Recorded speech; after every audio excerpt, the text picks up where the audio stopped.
নিজেদের পার্টনারকে নিয়ে কখনো কিন্তু খারাপ মন্তব্য করা ঠিক নয়। কারণ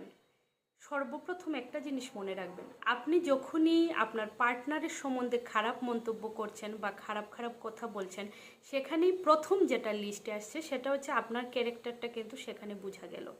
দ্বিতীয়ত হচ্ছে এটা ছেলে বা মেয়ে দুজনেরই কিন্তু এটা কমন টেন্ডেন্সি যে যার যার পার্টনারের সম্বন্ধে কিছু বাজে কথা বলা বা তার সম্বন্ধে নিন্দা করা বা খারাপ খারাপ কথা বলা, কিন্তু সেই জিনিসটা কিন্তু সত্যি সত্যি ভালো নয়। একটা কথা মনে রাখবেন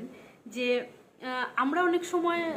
এমনিতেও আমরা অনেক সময় দেখবেন আমরা যখন ফ্রেন্ডসরা বসি বা পরিবারের সাথে বসি, ছেলে বা মেয়ে দুপক্ষকেই বলছি, সবসময় দেখবেন সে এটা করে না, ও এটা করে না, সে এটা করতে চায় না, ও এটা পারে না, লাভ লাভ লাভ লাভ, এরকম অনেক কথা দেখবেন ছেলে মেয়ে দুপক্ষই আমরা